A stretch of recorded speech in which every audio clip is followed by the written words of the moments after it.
자석이 정돈됐으면 예?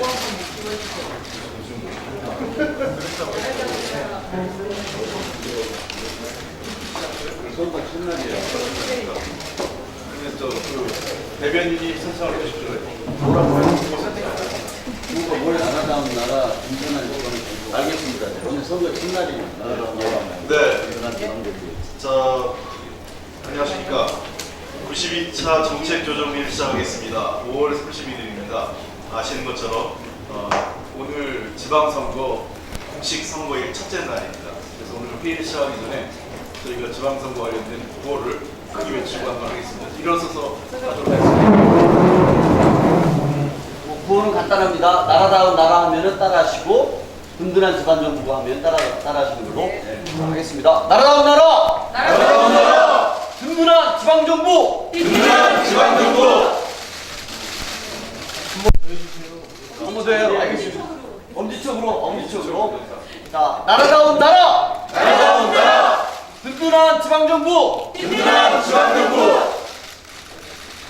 기호 1번! 화이팅! 기호 1번 필승! 기호는 1번! 필승! 다시 필승 3번입니다.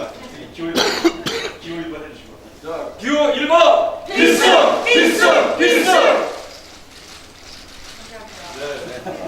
이거 편집도 한방송이라 되게 잘하네.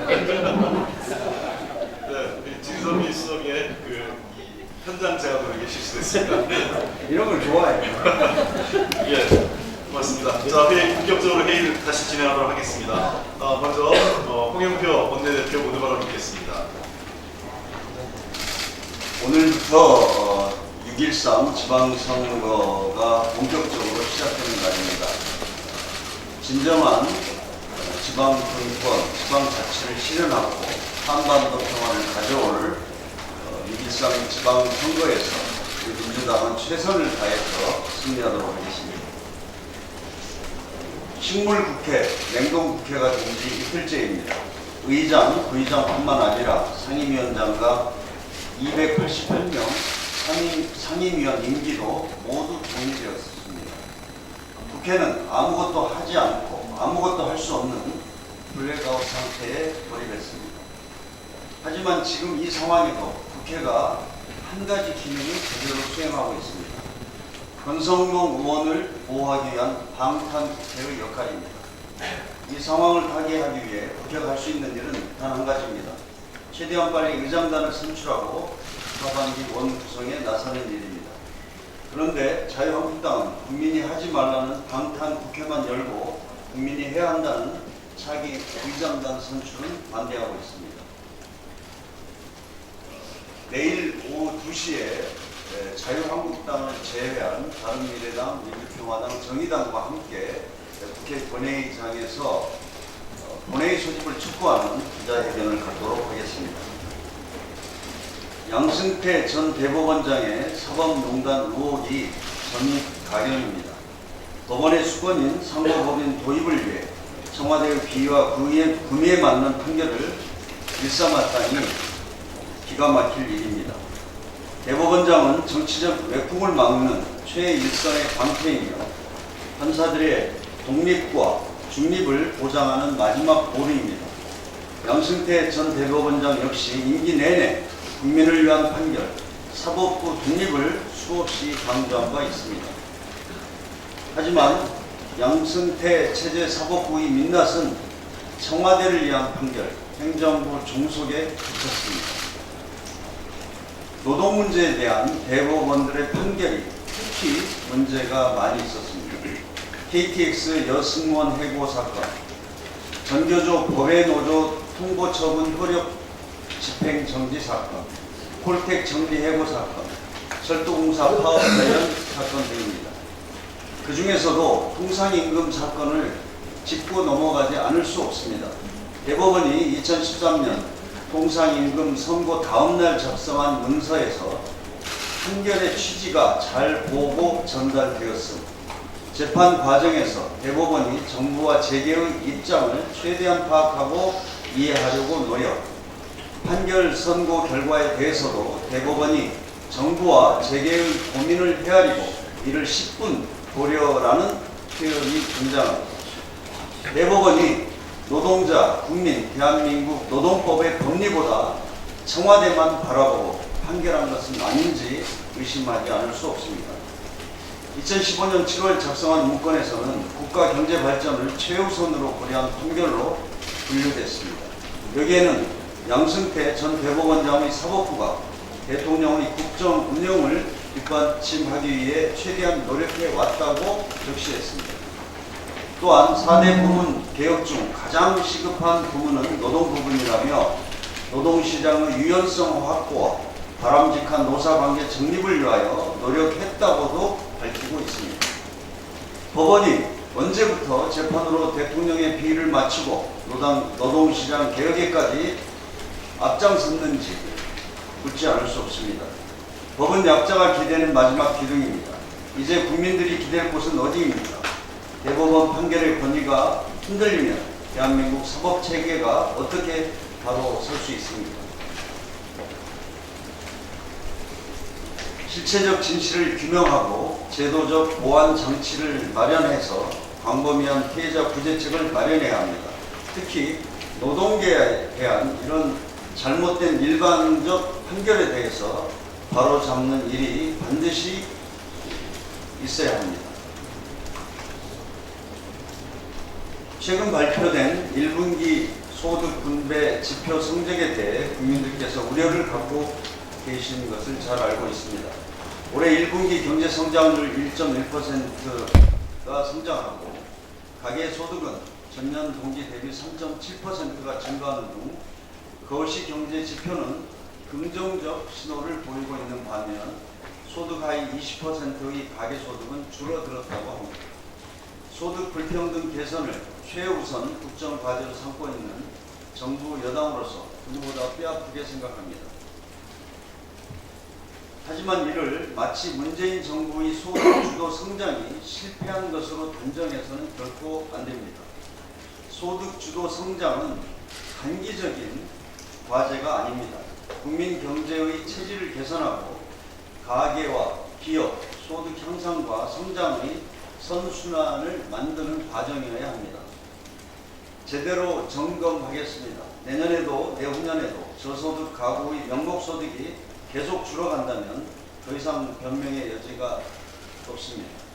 정부와 여당이 머리를 맞대겠습니다. 혁신성장, 공정경제, 최저임금 1만원, 소득주도 성장을 가장 중요한 핵심 과제들로 흔들림 없이 추진하겠습니다. 제가 어제 울산에 선거 지원차 다녀왔습니다. 그 과정에서 울산의 시장 후보 캠프에 있는 노동연대 포럼과 간담회를 가졌습니다. 그 과정에서 최저임금에 대한 많은 의문과 우려를 거기 노동포럼의 회원들이 제기해 주셨습니다. 사실 최저임금은 최저임금 하나만으로 저희가 판단할 수 없는 굉장히 좀 종합적이고 입체적인 그런 정책의 집합으로 해결해 나가야 됩니다. 그 중에 하나가 최저임금의 산입범위에 포함된 그런 항목들을 통상임금과 연결시키는 문제, 이것은 우리 당이 주장해 온 바입니다. 그래서 저도 그 자리에서도 이 통상임금 문제를 반드시 우리 당에서 제대로 추진하겠다 이런 말씀을 드렸습니다. 아마 우리 한정혜 정책위 부의장께서 이 부분은 좀 자세하게 설명을 드리겠습니다만은 지금 최저임금은 157만 원 미만에 있는 이런 최저임금 대상자들의 임금을 올려서 생활을 개선시키는데 일차적인 목표가 있습니다. 다시 한번 강조하지만 한 2,500만 원까지의 연봉 소득자들은 영향을 받지 않습니다. 그리고 5천만 원, 6천만 원 연봉을 받는 분들이 최저임금 대상자가 되는 이 불합리함을 개선하기 위한 이번 개정안이라는 것을 다시 한번 강조드립니다. 네, 감사합니다. 다음은 김태년 정책위 의장 모두 발언 있겠습니다. 예, 오늘부터 6.13 지방선거 공식 선거운동이 시작됐습니다. 민주당은 국민의 삶을 개선시킬 수 있는 공약들을 발표했고 정책 선거를 만들기 위해 노력하고 있습니다. 특히 국민들에게 지킬 수 있는 약속을 하기 위해서 공약을 만들 때부터 실현 가능성을 꼼꼼히 검토했습니다.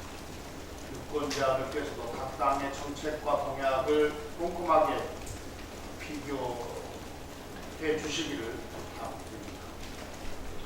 다만 자유한국당 후보들의 공약들을 살펴보니 의아한 점이 있어서 말씀드리고 싶습니다. 자유한국당의 김태호 경남도지사 후보가 초중고 무상급식 공약입니다. 다들 기억하시듯이 자유한국당 홍준표 대표는 오래전부터 무상급식은 좌파 포퓰리즘이라고 비난했고 경남도지사 시절에는 무상급식을 중단시키기까지 했습니다.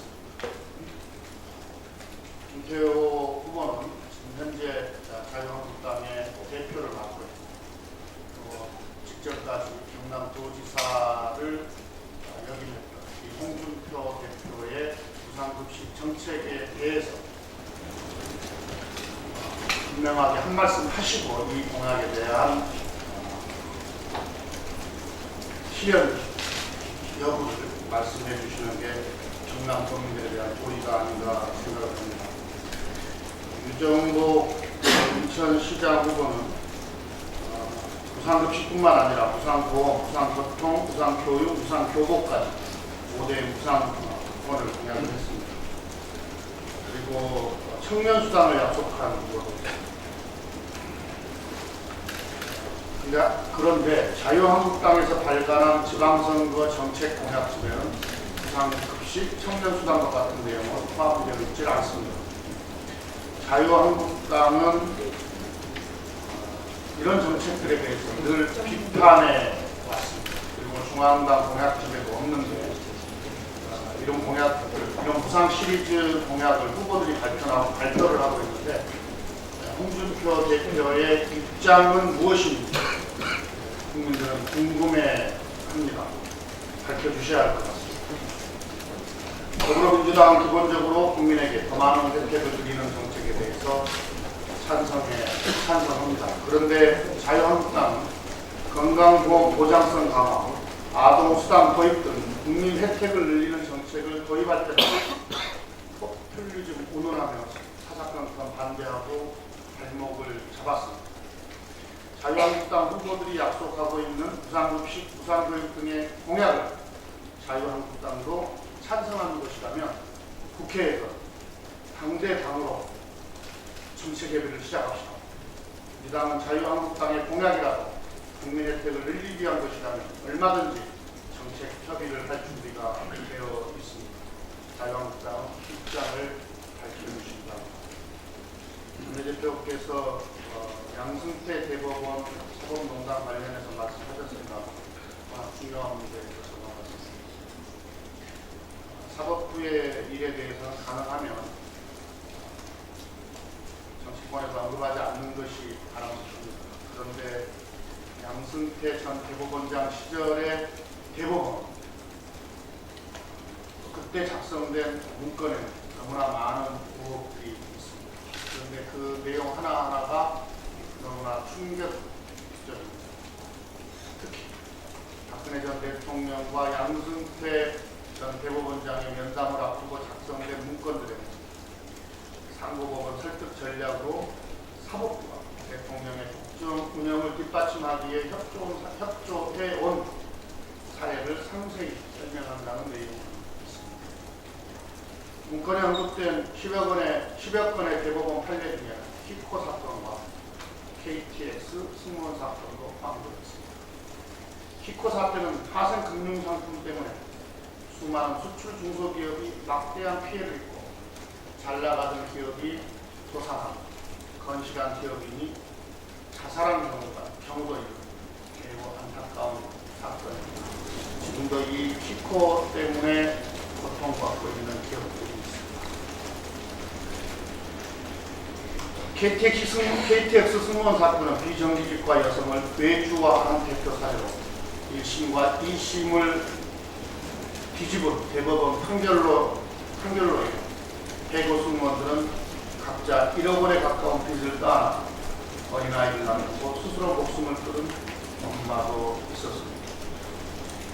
그런데 법원 행정처 문건은 키코 사건과 KTX 승무원 사건, 박근혜 전 대통령의 국정 운영을 뒷받침하기 위해 사법부가 국가경제 발전을 최우선으로 고려하고 노동개혁을 지원하는 판결의 하나로 언급하고 있습니다.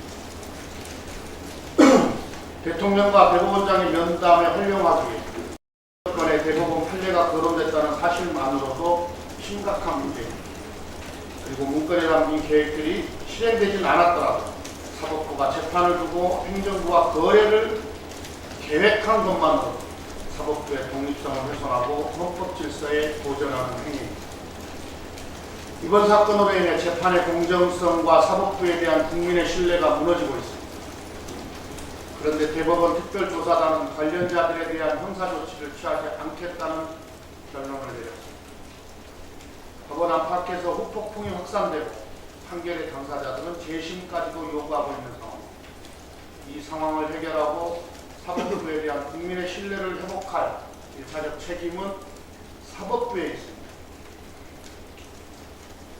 대법원은 우억 없는 진상규명, 책임 있는 후속 조치를 하기 바랍니다. 네, 이어서 현안 발언 있겠습니다. 진선미 수석 부대표 현안 발언 있겠습니다. 네, 오늘 지방선거 첫 선거운동을 지역에서 새벽 6시 반경부터 하고 왔습니다. 그런데 정말 신기할 정도로 다른 선거에 비해서 제가 좀 선거 좀 해봤는데요. 반응이 아주 폭발적입니다. 그만큼 더불어민주당의 든든한 지방정부 가능하다고 믿어주시는 것 같습니다. 열리라는 모습 꼭 보여드리겠습니다. 이어지는 북미 협상에서 점차 이견이 좁아지고 있다는 소식이 들립니다. 지금 현재 사실상 두 정상의 대리인인 폼페이오 장관과 김영철 부위원장의 만찬 회동이 시작되고 있답니다. 보도에 따르면 북한의 핵탄두를 일부 외국으로 반출하고 대륙간 탄도미사일 전략 회귀 방안에 의견 접근을 이룬 것으로 알려졌습니다. 내일 열릴 남북 고위급 회담도 착실하게 준비되고 있다고 합니다. 남한, 북한, 미국이 드디어 25년 만에 북핵 문제 협상에 진지하게 임하고 있습니다. 대한민국은 이제 첨예한 군사적 갈등을 대화로 해결해낼 수 있다는 외교사적 중요한 선례를 남길 것입니다. 남북미 각국 내부에서도 무력 해결을 선호하는 이른바 강경파들이 협상 과정에 불만을 제기하고 있는 것도 사실입니다. 25년 만에 맞이한 역사적 기회를 지켜나갈 수 있도록 국민 여러분들의 힘을 모아주시길 부탁드리겠습니다. 롯데그룹에서도 대북 사업을 본격 추진하겠다고 합니다. 환영합니다. KT와 현대그룹도 남북 협력 사업 개발 적극 추진 중입니다. 시장과 문화는 평화를 뿌리내리는 두 개의 축입니다. 민주당은 남북 평화체제 구성을 통해 우리 기업들이 남북 경제협력에 적극 나설 수 있도록 적극 지원할 것입니다. 머지않아 평양 시민들이 롯데리아의 버거와 감자튀김을 먹을 수 있게 되기를 기대하겠습니다. 박근혜 정권 시기 대법원이 적극적인 기획하에 박 대통령이 좋아할 판결을 만들어냈다는 사실이 드러났습니다. 단순히 정권의 눈치를 본 정도가 아니라 법원 행정처가 재판을 협상 도구로 삼아 박근혜 정부 청와대와 거래를 한 것입니다. 이번 사건은 삼권 분립과 법치주의의 근간을 훼손한 대법원 게이트입니다. 재판 뒷거래에 판사 출신 청와대 비서관이 활용되었다는 사실이 밝혀지고 있습니다. 당시 법원 행정처가 세월호 재판을 특정 재판장에게 배당하려 한 정황도 드러나고 있습니다. 발본색원하지 않으면 앞으로 어떻게 국민들에게 법원을 믿으라 하겠습니까? 우리는 해고가 정당하다는 대법원의 판결로 목숨을 포기한 KTX 승무원 해고 노동자, 쌍용차 등 해고 노동자들을 기억합니다. 고인들의 억울한 죽음에 조금이나마 답하기 위해서라도 철저한 진상규명이 필요합니다. 우리 더불어민주당은 양승태 대법원장 시절 대법원의 재판 거래에 대한 국회의 국정조사를 제안합니다. 또한 피해자 구제를 위한 국회 차원의 대책 마련에 모든 야당이 함께 할 것을 제안합니다. 이 사건의 해결을 위해서라도 자유한국당은 방탄국회를 걷어내고 조속히 국회 정상화에 응해야 할 것입니다. 최저임금 산입범위 변경에 대한 논란이 계속되고 있습니다. 최저임금 산입 조건 변경은 결코 저소득층의 실질 임금을 낮추는 법 개정이 아닙니다. 이번 개정은 임금이 적은 노동자에게 최저임금 상승 효과를 몰아주고자 하는 법 개정입니다. 현재 최저임금이 높아서 그걸 낮추려고 하는 계약이라면 우리 모두가 가장 먼저 나서서 반대했을 것입니다. 우리 사회의 소득 불평등을 줄이기 위해서 반드시 필요했던 법 개정이라고 믿습니다. 최저임금 산입 조건 변경에 대한 잘못된 이해가 너무나 많습니다. 이번 개정안의 핑계로 혹여 급여를 줄이는 사업장이 있다면 언제든 더불어민주당에 신고해 주십시오. 우리가 직접 달려가서 문제를 해결해 드리겠습니다. 더불어민주당과 문재인 정부는 저소득층의 실질임금을 높이기 위한 청사진을 가지고 있습니다. 이번 개정도 소득 불평등 해소의 일환이라고 믿어주십시오. 산업부가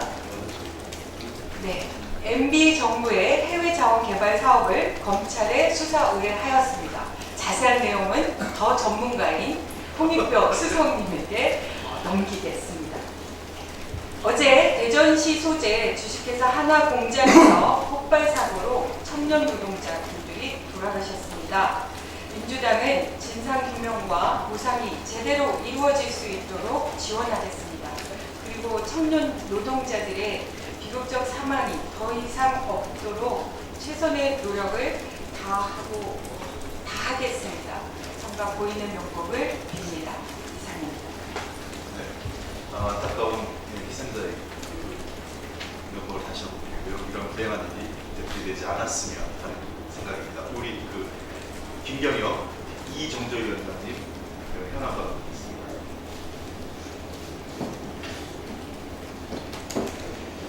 김영철 북한 통전부장의 미국 방문과 관련해서 한 말씀만 더 드리겠습니다. 오늘 한국 시간으로 새벽 3시경에 김영철 통전부장이 뉴욕에 도착했습니다. 미국과 북한이 곧 김영철 폼페이오 회담을 통해서 비핵화와 체제 보장의 빅딜 담판이 진행 중인데요. 요 며칠간 판문점에서 진행된 실무회담에 대해서 미 국무부는 엄청난 진전을 이뤘다고 했고 백악관은 확실한 진전의 신호라고 평가를 했으니 그 여세를 몰아서 김영철 폼페이오의 뉴욕 빅딜 담판에서도 좋은 결과가 있기를 기대합니다. 이 대목에서 자유한국당에 한 가지 묻고 싶은 게 있습니다. 지난 2월 김영철 방남 때 김영철은 국제 제재 대상이라는 논리로 청와대 앞에서 항의 집회를 하고 통일되기 위해서 들어누우며 방남을 반대했었는데요. 그때의 김영철과 이번에 뉴욕 방문한 김영철은 다른 사람인지 한번 묻고 싶습니다.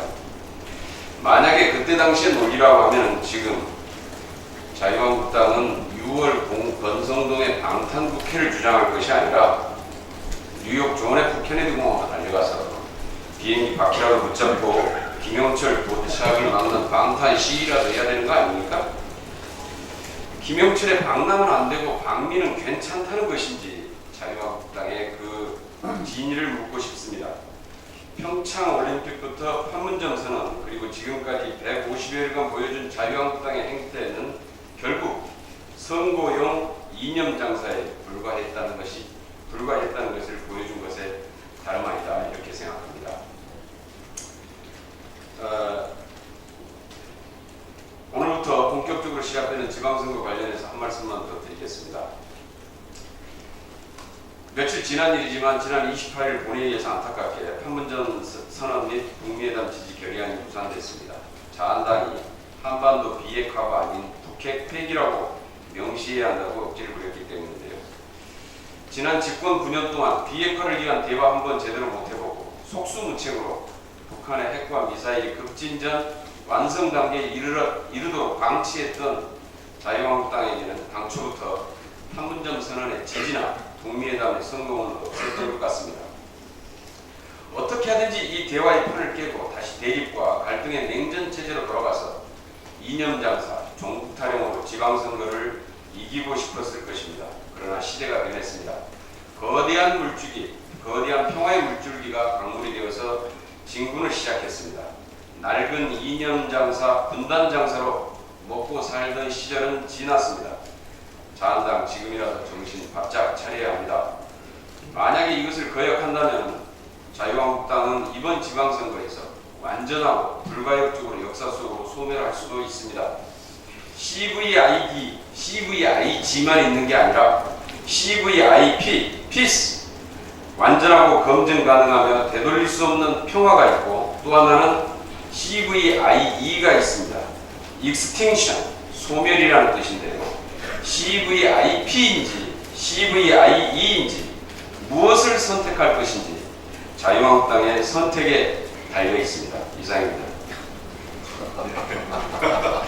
굉장히 CVI 시리즈가 여러 개 나와가지고 기자분들 헷갈리는데 자료 하나 뿌려드렸으면 좋겠습니다. 네, 실질적인 여보세요? 현장에 우리 오정재 홍이표가 위원장님 있어요. 홍이표야 그거는. 하나만 하겠습니다. 아니 거기 홍이표가 하는 거죠. 네, 양승태 대법원 홍이표가 하는 시절에서도 거죠. 판결 중에 아주 노동시장에 큰 영향을 미쳤던 것 하나가 통상임금 관련한 판결이 있었습니다. 근데 홍이표가 없지. 아시겠지만 우리가 임금은 정부가 일률적으로 주는 임금과 관련된 것을 그동안 쭉 내리에 가지고 있다가 갑자기 고정성이라고 하는 떠보도 못한 내용이 하나가 추가되면서 통상임금의 적용 범위가 아주 급격하게 줄어드는 그런 일이 있었습니다. 이것과 관련한 내용도 이번에 진상규명, 진상조사가 철저히 되어야 할 것이다라고 말씀드립니다. 지난 최저임금 산입범위 개편 과정에서 언론들도 보시고 저희 법안 소위 회의록을 나중에 보시게 되면 아시겠지만 저희 당에서 지속적으로 주장했던 것은 최소한 최저임금 산입범위에 포함되는 것은 통상임금화해야 된다라고 하는 것이었습니다. 정기상여금을 만약에 최저임금 산입범위에 포함하려고 하면 그 정기상여금은 통상임금화해야 한다. 그런데 이것이 시장에 미치는 영향이 너무 크다. 한꺼번에 그렇게 할 경우에 그래서 통상임금에 사실 통짜로 꺼내지 못하게 지속적으로 방해를 좀 했었습니다.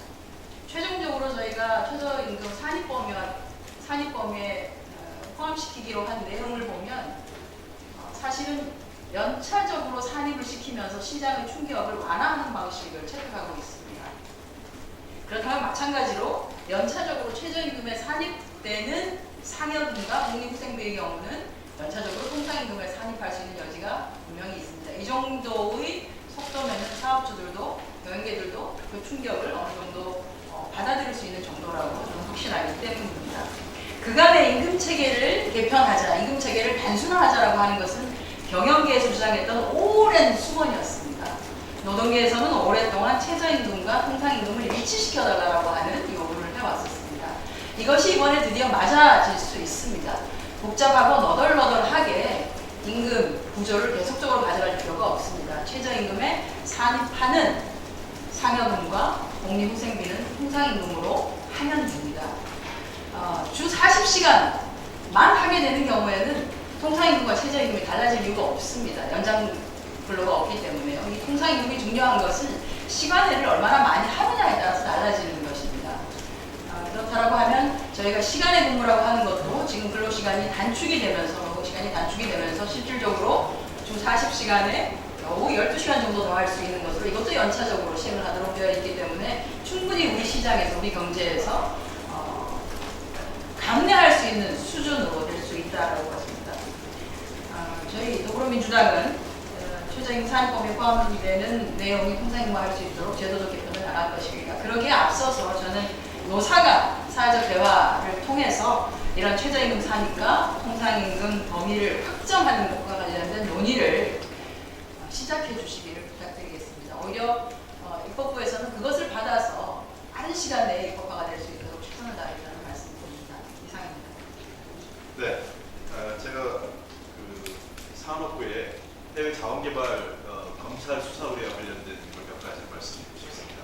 이번에 산업부가 검찰에 수사한 의뢰한 건 크게 세 가지 건입니다. 석유공사 하베스트 인수 관련 문제점이 있고요. 두 번째는 가스공사가 웨스트컵 뱅크 사업에 관련 매입과 관련돼서 주광수 당시 사장의 무리한 지시가 있었는지였고요. 세 번째는 광물공사 볼레어 사업 추진과 관련해서 김신정, 고정식 전 사장들의 배임 여부, 이 세 가지에 대한 수사입니다. 잘 아시는 것처럼 이명박 정부가 출범한 2008년 이후 대규모로 추진된 해외 자원개발 사업들은 대부분 부실화되면서 막대한 국가적 손실을 발생했습니다. 그동안 해외 자원개발에 대해서 국정감사에서 논의가 있었고요. 감사원 감사, 국정조사, 검찰 수사 등도 이루어졌지만 대부분 이 당시 산업부, 박근혜 정부 당시에 산업부나 관련 기관의 부실과 부실한 협조 또는 수사 등으로 인해서 제대로 된 조사가 이루어지지 않았고 진상규명이 밝혀지지 않았습니다. 이번에 산업부가 자체 조사를 통해서 몇 가지 내부 문건을 통해서 무리한 인수 과정에 대한 사실관계를 확인했기 때문에 검찰 수사가 되는 것입니다. 제가 대표적으로 문제가 되는 막대한 손실이 발생된 하베스트와 관련된 문건을 몇 가지 지적하겠습니다. 핵심은 당시 2009년 10월 16일 캐나다 현지에서 협상이 결렬된 이후에 비행기로 귀국해가지고 18일 현재 한국에 도착한 강용환 당시 석유공사 사장이 공항에 도착하자마자 최경환 장관을 만나러 집무실에 간 이후에 면담 이후 바로 현장에 다시 캐나다 현지에 있는 협상팀에게 하베스트 나를 포함한 하베스트 인수에 대한 협상 제기를 다시 지시합니다. 본인이 가서 협상이 깨지고 온 것을 다시 지시했기 때문에 당시 최경환 장관이 지시했느냐 안 했느냐, 그리고 당시 청와대가 이것에 개입했느냐 안 했느냐인데요. 여기 문서가 지금 제가 세 가지 문건을 가지고 있습니다. 이 세 가지 문건은 이것이 당시 2009년 10월 18일 최경환 장관에게 보고된 문건이고, 이것이 강용환 사장과 최경환 장관이 면담 때 활용됐던 문건으로 추정됩니다. 이거 검찰 수사를 통해서 다시 최종 확인되는데 10월 18일이면 바로 당시 2009년 10월 18일이 강용환 사장이 귀국한 날입니다. 그리고 최경환 장관과 면담을 했던 날인데 여기에 뭐가 나오냐면 대응방안에서 하베스트 에너지사의 제안을 긍정적으로 검토하되 제안이라는 것은 나를 포함한 인수입니다. 당초 이 협상팀에 있어서 보고 내용 기조는 하류 부분인 정유 부분에 나를 인수하지 않는다는 것이 기본 협상의 원칙이었는데 현장에 10월달에 협상을 했더니 갑자기 하베스트에서 나를 포함하지 않으면 안 팔겠다고 합니다. 그래서 협상이 깨지고 왔는데 돌아온 팀에게 강용환 사장에게 하베스트 에너지사의 제안을 긍정적으로 검토하되 하류 부분에 대한 실사를 통해 자산 가치 등을 재평가, 그리고 자산 결과를 바탕으로 인수 협상을 재개 추진하라는 지침을 주는 겁니다. 그리고 더 재미있는 거는 하류 부분 처리 방안은 인수 성사 후 추후 검토되는데 인수와 동시에 매각을 검토하기 시작합니다. 자, 이에 대한 문제점이 지적돼서 이 2014년 국정감사에서 이게 굉장히 심각한 문제가 됩니다. 그랬더니 당시 2014년 9월 25일 문건입니다. 이것은. 그러니까 같은 동일한 당시 공무원이 작성한 문건인데 2014년 9월 25일 문건에는 바로 이러한 내용을 담아서 뭐라고 표현이 되어 있냐면 이 문건에는 당초 상여 부분 매각에만 합의하고 이를 토대로 청와대에 보고 및 보도자료를 준비했는데 했지만 이후 하베스트 측의 그 요청에 따라 청와대 보고 등을 거쳐 하류 부분까지 매입한 것을 결정하여 석유공사 및 현지 협상팀에게 지침을 전달했다 라고 되어 있습니다. 그리고 여기 중요한 표현이 있는데요. 하류 부분은 그 청와대 등의 하류 부분은 PMI 등 검토를 통해 처리할 계획으로 보고했으며 조속한 매각, 그 김정관 실장님 등은 보고라인에서는 조속한 매각을 지시했다. 이 김정관 실장님 등 보고라인은 비공식 보고라인입니다. 이게 비공식 보고라인 누구냐에 대한 여러 가지 추정이 있는데 당시 국무차장이었던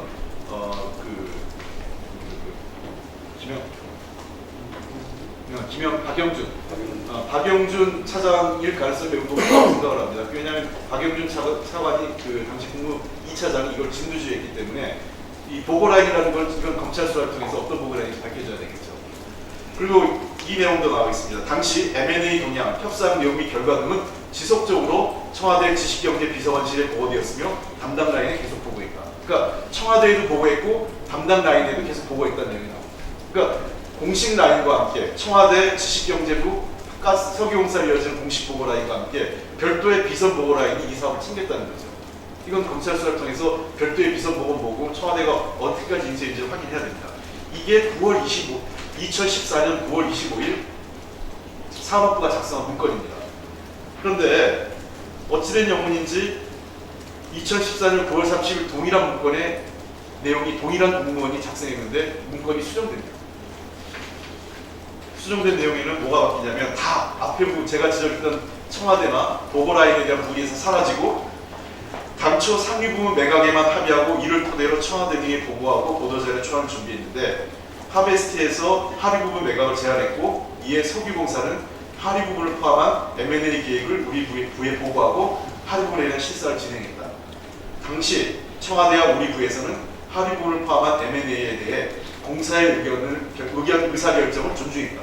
즉 청와대가 개입하고 보고했고 그 다음에 보고를 받았고요. 청와대가 그리고 지식경제부가 지침을 준 내용이 전부 사라지고 마치 석유공사가 독자적으로 이사의 경영진 판단에 의한 것으로 문건이 9월 30일 날 5일 만에 문건이 바뀝니다.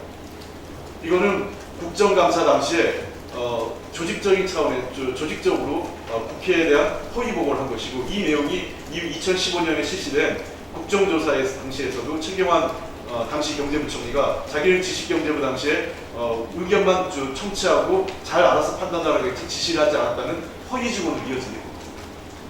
그래서 두 가지 이 하베스트 관련돼서는 하나는 당시에 이러한 무리한 결정을 이루어질 때 어떤 보고라인, 청와대에 어디까지 보고가 됐고 비공식 보고라인은 누구였으며 어떻게 이 개입했는지에 대해서 밝혀져야 되고요. 두 번째, 이 문서를 왜곡 수정하는 과정에서 당시 윤상직 장관을 포함한 당시 산업부 그의 그 보고 이 책임 라인에 대해서는 철저하고 엄중한 검찰 수사가 이루어진다고 생각합니다. 이것은 어마어마한 그 국정농단 사건이면서 국회를 사실상 무력화했다는 측면에서 매우 심각한 사건이라고 생각하고 이번 검찰이 철저하게 관련자들에 대한 수사를 다시 한번 촉구하는 바입니다. 네, 이것으로 공개회의를 비공개회를 진행하도록 하겠습니다.